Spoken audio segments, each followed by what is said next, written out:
nggak mikirin masa depan memang terdengar gila sih, terdengar gila. Tapi akan lebih gila lagi kalau kita tergila-gila dengan masa depan yang akhirnya kita nggak.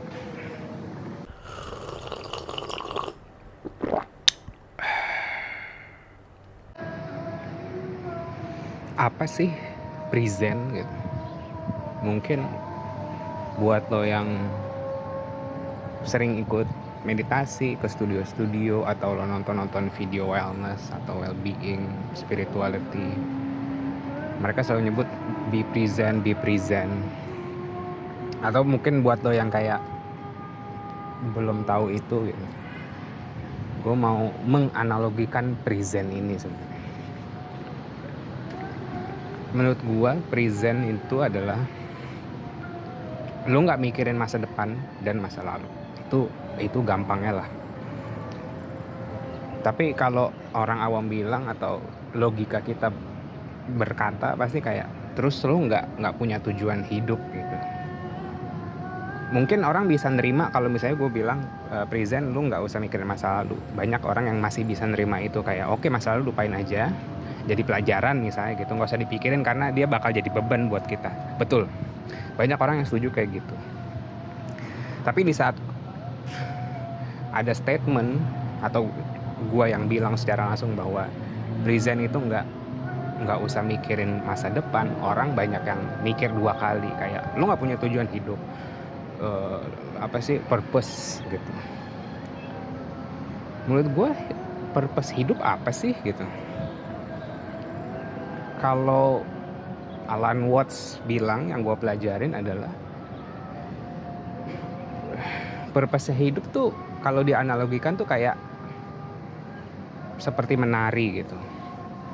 Dan kalau gue mungkin video ini akan berjam-jam kalau gue mencoba menjelaskan scientific proofnya bahwa setiap sel di dalam tubuh kita adalah vibrasi sebenarnya, kalau kata Dr. Bruce Lipton gitu. Jadi dunia ini adalah sebenarnya kumpulan dari vibrasi yang berdansa gitu, apa getaran yang menari gitu. Maka terciptalah reality ini. So kalau dianalogikan seperti main musik dan berdansa, apa sih purpose-nya berdansa gitu? Apa sih purpose-nya menari gitu? Ya menari. Kayak purpose hidup ya hidup gitu, bukan sebagai kayak lo traveling ke satu tempat kayak dari A ke B, lo tapi nggak nikmatin perjalanannya gitu.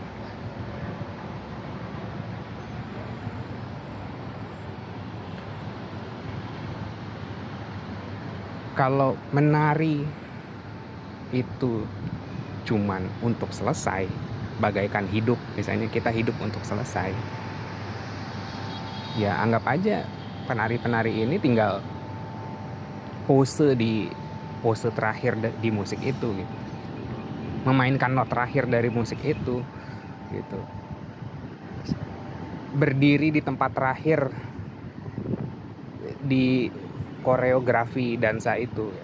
Mungkin terdengar agak abstrak buat kalian sih, tapi maksud gue adalah kalau lo selalu nyari purpose hidup di depan gitu, ya lo nggak bakal present gitu. Purpose-nya hidup ya hidup, purpose-nya hidup ya present gitu.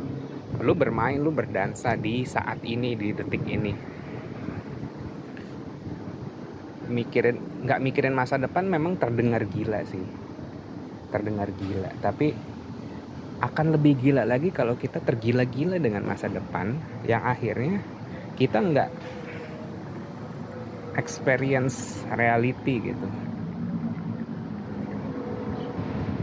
Gue akan mencoba memposisikan diri gue sebagai orang yang bingung kali ya. Kayak oke, kita lihat orang-orang sukses, Elon Musk atau siapalah, dia pikirannya visioner, dia pikirannya ke depan, masa depan.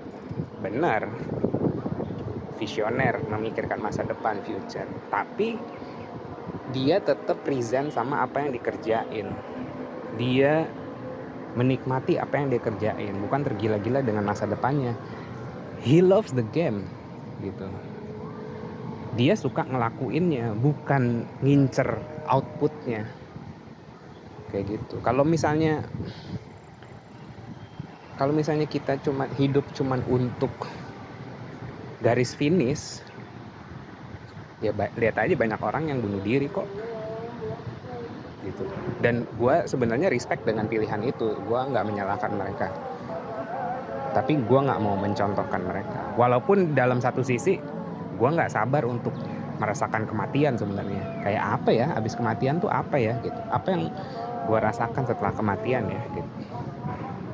Tapi nggak buru-buru, gue mau menikmati hidup gue dulu. Intinya sebenarnya gue cuman mau nge-breakdown, menganalogikan present ini seperti apa dalam pandangan gue. So segitu dulu, mungkin agak abstrak. Kalau ada yang mau ngobrol-ngobrol silakan. Stay safe, tetap waras.